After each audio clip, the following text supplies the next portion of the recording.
Hi, everyone, and welcome to the Surviving UX podcast. I am Meg Kramer. My co-host, as always, is Jessamine Edwards. Happy Thanksgiving to our fellow UX folks and all our listeners out there. It's fall, finally. At least it is around here. Finally got cold. So this episode will probably go out Thanksgiving week. Jessamine, what are you thankful for? Well, I'll tell you what I'm thankful for, Meg. Every time we start rolling into the holidays, we do the slow roll into the holidays. I am grateful for the overabundance of mediocre instrumental Christmas music on YouTube because it is what is getting me through these work days, these long work days where starts getting dark at 3 p.m. Mm-hmm. and there's like two dudes having really intense conversations, like two cubes over from me. One guy was talking about different types of beach water. He was like, I really prefer, the beaches at Clearwater versus Panama City or whatever. And I was like, this is what this guy's talking about. I've been like drowning him out with slamming loud Christmas music for like 30 minutes, thinking he was on some kind of a work call, and then realized he was just talking about his vacation, I guess, Yeah, to his he's just mom. dreaming of other places he could be.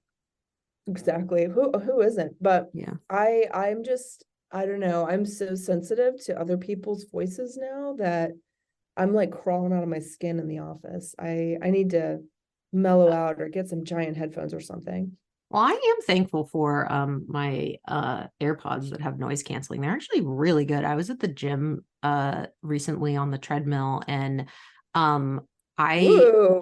couldn't hear people come up behind, like walk behind me Uh-oh. to like the machine close to me. I know.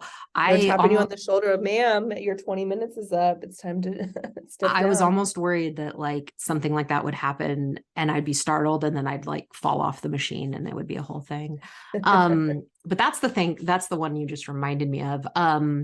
My silly thanks or things I'm thankful for to rival yours.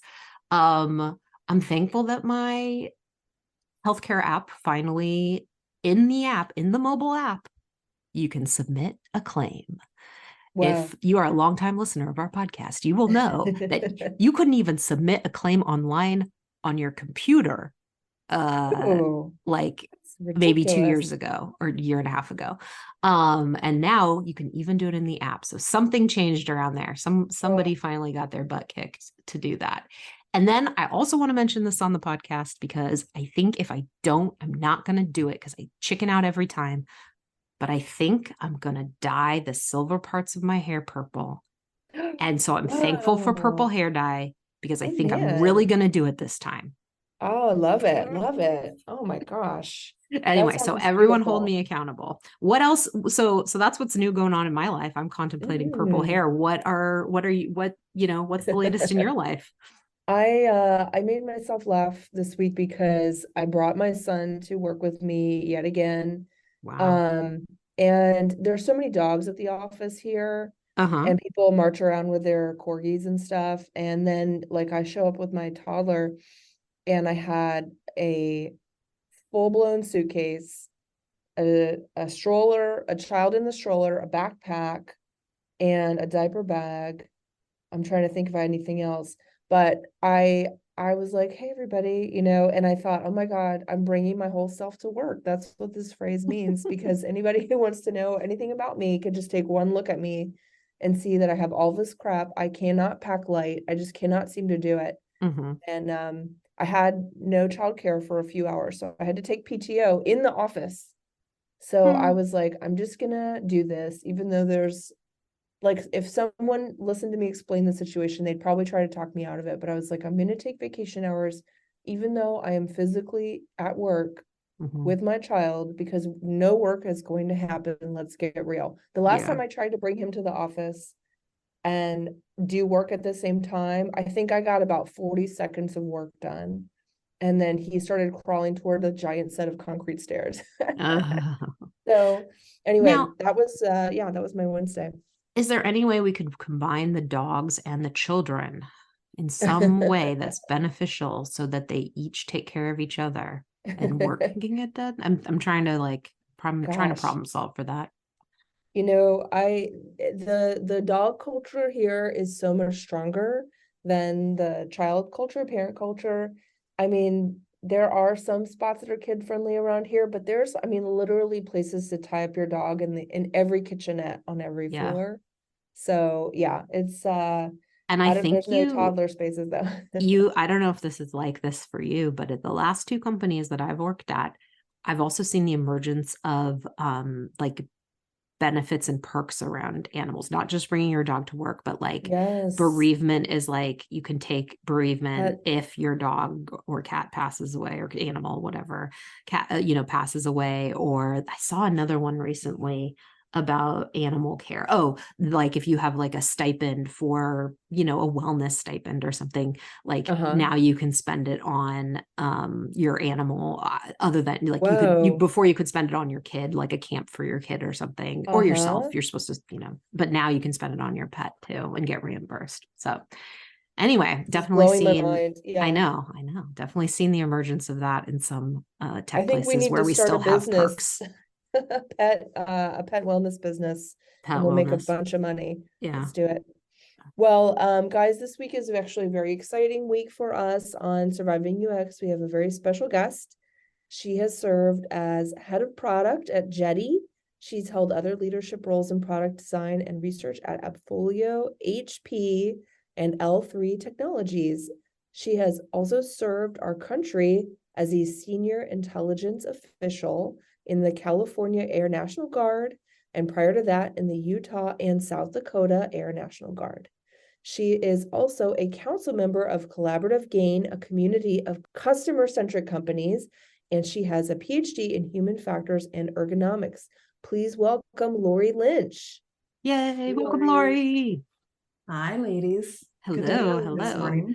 I feel like your bio could be like seven different people. That Yeah. is the bio of that is a trove of experiences. We were talking a little bit about this before we started recording, but how do you bring that to the UX field and kind of talk about your varied background and your experiences? Oh, you ladies are just too kind. Well, I will tell you that I'm also eligible to retire from the military at this point. So that gives you some Whoa. as to how old I am. uh, but it's really interesting being in the world of tech that can be, Mhm. very progressive, left-leaning, but then also be in the Air Guard, where the stereotype exists for a reason that oftentimes people think of those folks as being maybe very conservative. And so oftentimes Mhm. it's these like two worlds that clash with one another. Mhm. Interesting. And sometimes you have to like think about where you're showing up and how you show up to Mhm. be the most effective for your people Yeah. that you can be. So you actually resonate with the values that they have and what's important to them. And so Have you some ever like takes adjustment. yeah, have you ever like not been so quick to adjust or something funny happened where you brought the wrong self to work? I don't know if that's the right way of saying it. No, I think that's a great, question. And typically when as a civilian, you work in tech or you work in any particular job, and then let's say you go on some type of deployment and you're out of your civilian work world for a period of time. When you come back, one of the benefits that's worked in is like, 2 weeks to a month of like transition time, downtime to like get reacquainted with your family and Mm. readjust to civilian life where like not every aspect of your day is structured for you. Mhm. But the one time that didn't happen, I realized how valuable it was. So rewind back to June of 2020 when the civil unrest was happening across the country in the wake Mhm. of, George Floyd's death. Mhm. And they immediately plucked, part-time military folks such as myself out of our jobs and went and Wow. put us in as people to be able to protect the pathways for people to peacefully protest. Mm. And so in some ways I felt more military and like deployed, quote unquote, in that moment because, I Wow. had a bulletproof vest on and a helmet on and like Mhm. in the back of, an all-terrain vehicle in some urban area. Mhm. And even when I'm deployed, I don't necessarily have to dress that way. I'm in an office in some Wow. desert somewhere. Mhm. So it felt very stark and strange. And then I was only doing that for 3 or 4 days. And I like finished up that job on a Wednesday and rolled back into work on a Thursday. Ooh, wow. Whoa. And it was so odd. I really did not know how to be because it was such a stark contrast. Mm-hmm. I was like, yeah, I Wow. guess this is what I've done the last 3 days. It was very odd and very strange, but here I am. Let's do a design review. Yeah. And no one around you probably had a similar experience, at least not recently. No. And, I think sometimes too, the civilian population is very hard on themselves for like not doing the right thing or not knowing like the branch of the military I'm in or what I do. I'm often met with like, oh, I'm sorry, but I don't really know what that means. Or don't be sorry. There's like less than 1% of people in the country that are in the military these days. Why would you know the answer to those questions? Like, give yourself some grace, Mm-hmm. we can happy to share my experience. And I think that's the case of anybody that, maybe is a very small niche of their life, whether it be personal or professional. So I find this all like super this background that you have and these adjacent experiences, not adjacent to the actual work that you do, but just temporally adjacent to what you do in your life.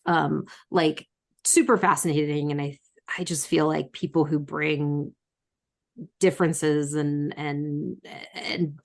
differences in perspective to the work, just such a value add. But do you feel like that's how it's received in like applying for jobs in the UX world that you're in, I guess, primarily right now, you're spending most of your time in the UX world. Is it received like a warm welcome, or is it more of those like questions, or what is it like? Especially kind of as you're looking for new opportunities. Yeah, absolutely. Well, first off, I so appreciate you even recognizing that might be a concern for folks in the military, not just myself. And it is an odd question. I don't always know how to show up and advertise that piece of myself because I think there is real value I can bring to organizations because of everything that I've learned and gone through in the military. But there is that like heavy connotation sometimes and assumptions people make about folks that have a military background, and you don't necessarily know how you will be perceived by either wearing your service like a badge. And I don't do that in the sense that like this country or these companies owe me something. They absolutely do not. They still should be picking the best candidate. I only want to showcase it because, like I said, I think there are some real strengths that my experience brings. But I think the heavy focus of hiring veterans is placed, and I'm not saying this is wrong. It's really where the bulk of the need is companies hiring newly transitioning veterans that are coming out of like active duty service. Mm.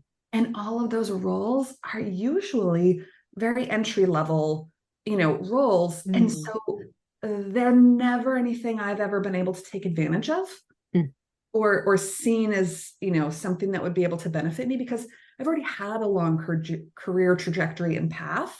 And so I don't think people always know what to do with me. Yeah. Have you met any people that you feel are similar to you in this way? Do you go to UX conferences and have a little cohort of people who are like previously served or are, in the reserve or, or even active, on active duty that you hang out with or no? I really don't. I would say the closest that I've come, is when I was early in establishing their first proper UX research team. We were not looking for an associate level candidate, but one very much revealed themselves and stood out.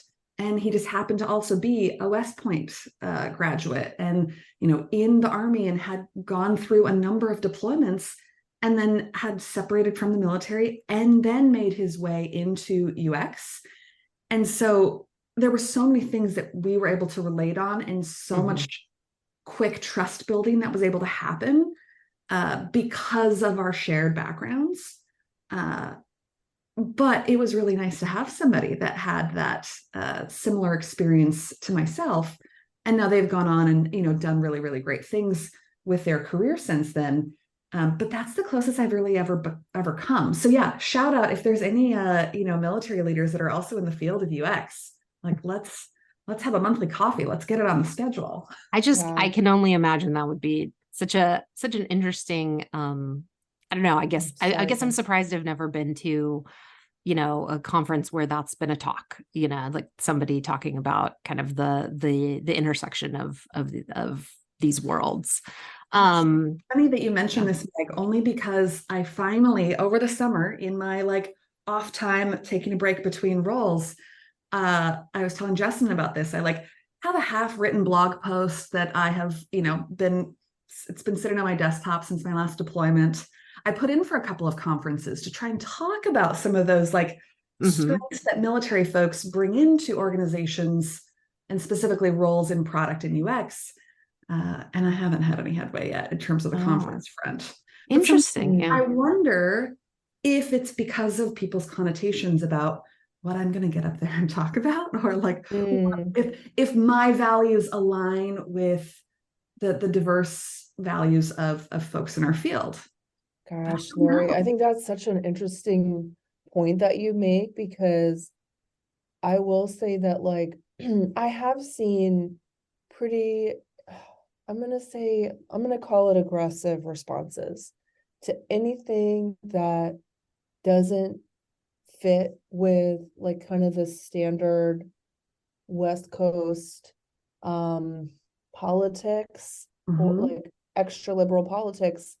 And as someone who kind of considers themselves a progressive and liberal, even I have stumbled over things from time to time, and made some mistakes and had things called out. And I can only imagine, as someone who is walking in the room as a vet, right? I don't know if you consider yourself a veteran, but anyway, a member of the military or the armed forces, that like the assumptions people might make, or the stereotypes they might put on your head of like, oh, well, you did these things or you did those things, so you must be really pro this or that. Yeah. And I mean, there's probably a lot of bias for against military, people who serve in the military, because a lot of times the military, I guess I have my own biases, but this is what my bias looks like. My bias is shaped so much by my dad's experience because he was in the military. And for Mhm. him, the military was like a step out of his very, very like humble sort of beginnings up Mhm. into, a world where you could travel outside the United States, you could have access to education, you could, have job opportunities. So he had access to all these things that other people in his family and in his community didn't have.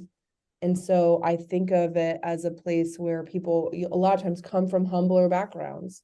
Yes. And that might not be true. I really have no clue. I have like a data point of one, so, Yeah. Well, yeah, let me be a data point of two because that's very similar to my background. I mean, but I wouldn't have even thought about the military at 17 years old, except my dad and my uncles on both sides of my family. That's what they did. It was always yeah, a nice part-time job that provided some benefits and yeah, opportunities for education, opportunities for, access to travel and better jobs. And so, yeah, even in 2001, when I joined, that was very much still, a reason for doing so. But now, mm-hmm, you know, I sometimes feel like my reason for still being in the military is actually to be a counterbalance to some of the more strongly, more popularly held political beliefs. mm, yeah, And to say, like, well, maybe there's another way. Maybe yeah, we don't have to be so angry and watching particular news Yeah. stations all day. Maybe we can just get back to the basics of like, we're here to serve the people of this country and, our national interests. And, yeah, historically, the military has not been a place where politics are discussed. In my first yeah, 15 years, I didn't actually know the political affiliation of my leaders. And I think there's real value in that. It was a real yeah, distraction. But at the same time, in the world that we live in today, I think it's really difficult as a leader to show up and remain neutral. Like that doesn't feel good anymore either. And I don't think Hmm. that's the right thing. Yeah. mhm, So it's yeah, it turns out it's a heavy world out there, ladies. Like, Yeah. I do For think real. people, deserve privacy as well. If they do have religious or political affiliations that maybe are out of favor, let's say, that like are not trendy. Mhm. Like, I think people deserve privacy and they shouldn't have to share or defend those things in the workplace either, Like it That's shouldn't fair. have to fess up to what all your views are. I do feel like I wish that we could dial back a little bit on some of the signaling, the virtue signaling and stuff, and just let people keep some of that in their head. Yes, yes, I would love that too, because dang it, it's exhausting. Mm-hmm. I think we'd all rather focus on the actual work. Exactly. Exactly. So, Laurie, you're a UX leader in your at where you are in your career now. You've been a leader for some time, and obviously, there's lots of leadership stuff that you're experiencing and trained in, and we've even talked about already from that side of from that background. So you've probably seen it all in terms of leadership. What do you think are some of the biggest barriers to what you do in your day job, in your tech day job?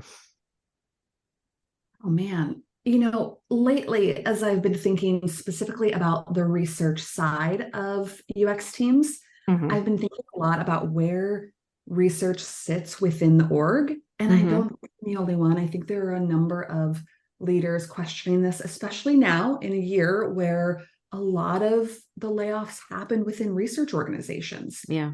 And historically, I think it made a ton of sense that researchers fell under a UX team because so much of the work was more evaluative in nature.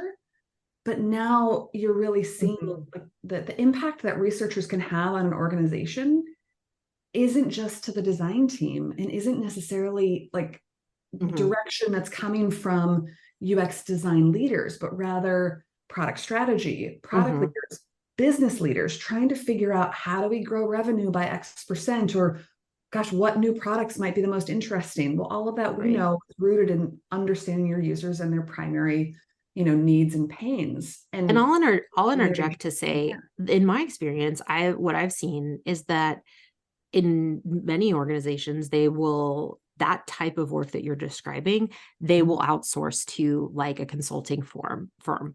And that feels wrong on a number of levels. One, there are skilled professionals within the organization and research that can do that work already. So it kind of just feels like I don't want to put words in your mouth, but for me, it just kind of felt like when I've experienced that, it feels like a slap in the face to the people that are actually capable of doing that kind of work and contributing to strategy, contributing to the business plan going forward. And the second part of it is or maybe that's my whole part. Maybe that's my whole thing. Maybe it just feels like it's very much saying like, you can't do this bigger picture stuff, when in fact, that's exactly the type of skill set that is within UX research. You're completely spot on. And I think I've seen less of that in smaller and newer organizations, or progressive organizations.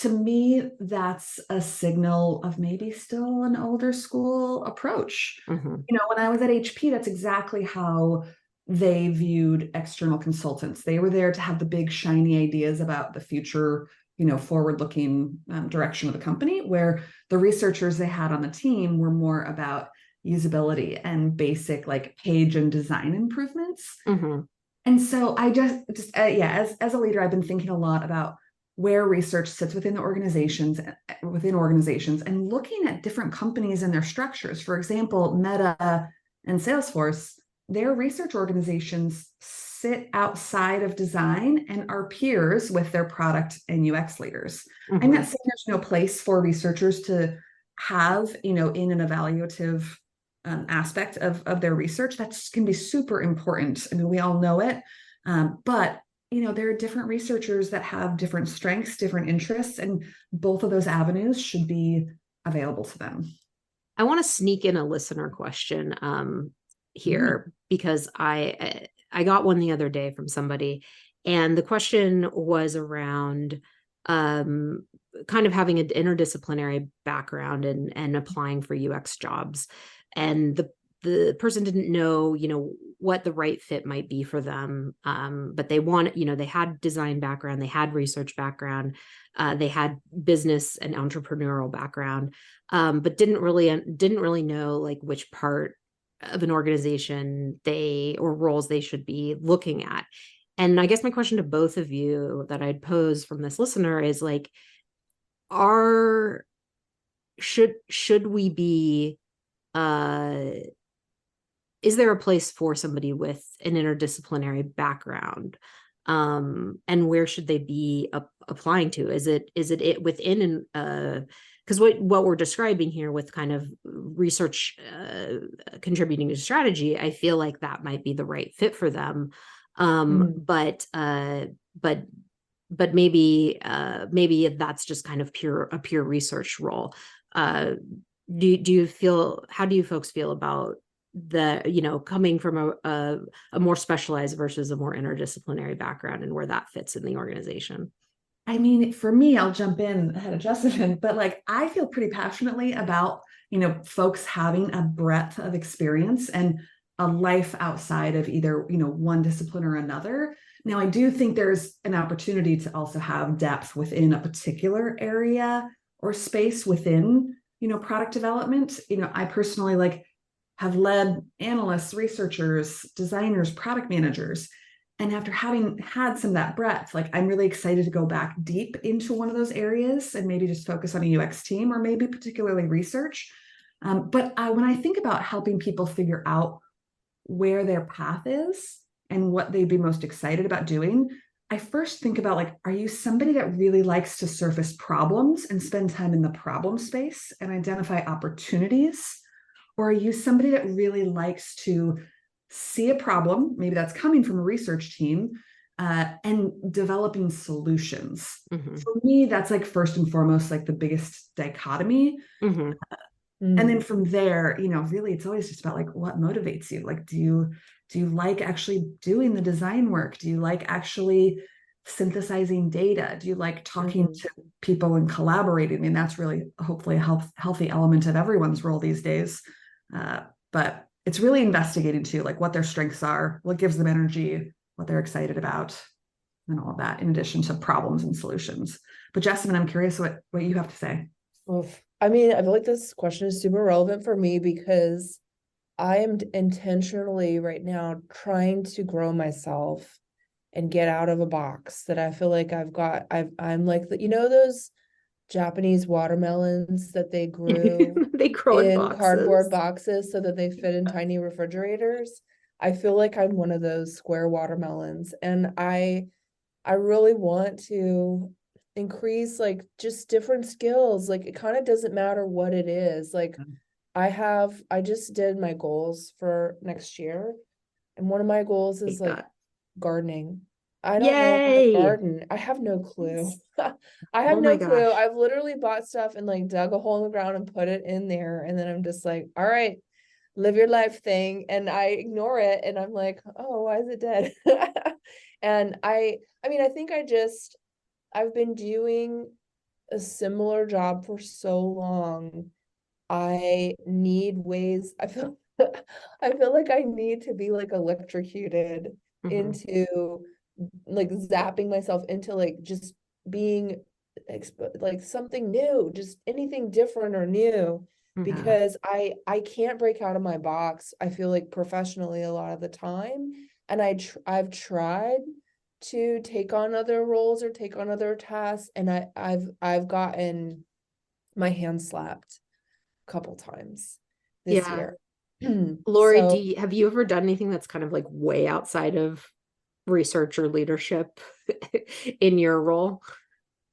I'm trying to think about some of the differences. I think the main box I felt like I was trying to fight out of was, so many folks not being able to understand how a UX leader could become a product leader. And really, for me, trying to get super focused and disciplined on the things I needed to do and up level my own skills to be a competitive candidate.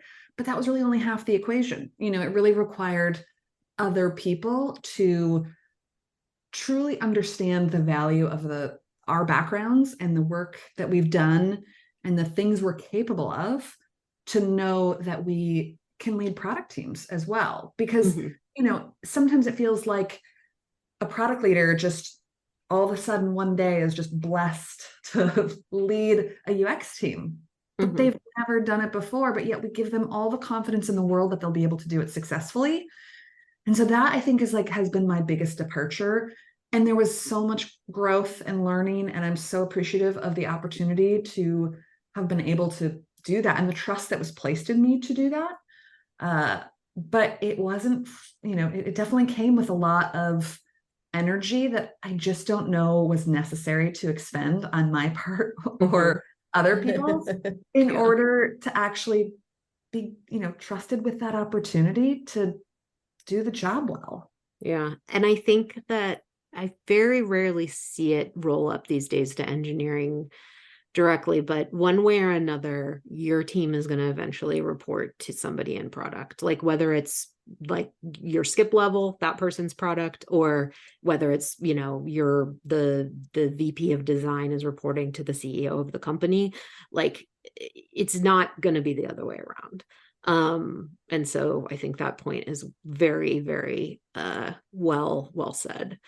So I think we have time for just one more topic, one more question, one more deep, some deep feelings. You know, it's a tough job market out there right now. How does that statement make you feel? And what's some advice you like wouldn't give people right now? What do you feel like is not helping? Oh. So let me just give some background for folks that are listening. So I left Jetty back in June, took the summer off, and really started to get excited about thinking about the next chapter in like September or October. Maybe not the most ideal time to be voluntarily, you know, giving up your job and your comfortable income, but that's the choice I made. And I think it's the best time because you have the nice weather, you have the long hours. No, you did the right thing. I need more Meg time in my life then to make me feel more confident about that choice. But I think, yeah, it's really a slog. It's a real energy suck. What I'm thinking about right now as we head into the holidays, I don't know that this is an answer to your question, but I think we're all very disappointed that, the hiring market's probably going to slow down or come to a standstill until mid-January. But I'm also trying to be the eternal optimist and look on the upside and realize, like, wait, that means no keeping my schedule cleared for last minute recruiter interviews or, you know, being attached to my email just in case somebody replies, or there are no take home exercises or presentations to put together. There's no rushing to be the first person to apply to a job that's going to end up with 800 applicants. And this truly will, I think, feel like a period of real downtime, reading books for fun, not being super attached to my computer, maybe getting the breather that so many folks in this industry need, especially if they've been at it for a while. So I actually hope that these coming weeks are a real break for folks to just connect with what gives them energy, gets them excited, spending time with family, spending time outside in this nice weather. So that's a little bit of what I'm thinking about. But to answer your question, one very specific thing that like really wasn't helpful, I actually just was named runner-up to a job I was very, very excited about. And the feedback I got from folks that were absolutely cheering for me and absolutely, you know, meant nothing but good things were saying like, well, that's just not the right role for you then, or that company just doesn't even know what they're missing, and I'm just like, you know, like, that was really a role I could have been great for. But the problem is there were 15 other people that would have been just as great at that role.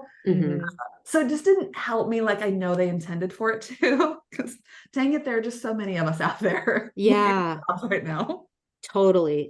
Like once you're at a level of being qualified, it is just luck at the, like Yes. with the numbers that are going on. It's not even more. It is that you are unlucky, not that you are unqualified. So it is tough out there. Well, Laurie, I have, and hopefully Jasmine too, we've really enjoyed having you on. We really appreciate you Yes. coming on, and hopefully, we can all enjoy kind of the next couple of weeks with the holidays. And if any of our listeners out there are in this deep slog of a job hunt, maybe take a step back, take a break, and get back out there mid-January. But thank you so much for coming on, Laurie, and we really appreciate it. Thanks for having me. And maybe we can do like a chapter 2 here in a few months when I'm like settling into a great new role that I'm all excited about.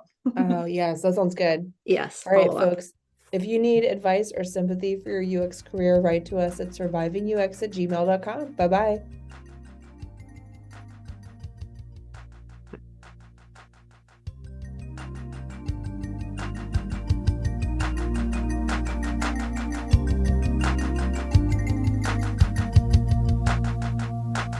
Surviving UX is hosted and edited by Jessamine Edwards and Meg Kramer. Our theme music is, among other things, the on-hold music for Cisco Phones, Opus No. 1 by Tim Carlton and Derek Deal. Thanks again to Laurie Lynch for being our special guest today. To all of our square watermelons out there or otherwise, join us for our next episode. You may find out if Jessamine kills more plants or if Meg's hair is really purple.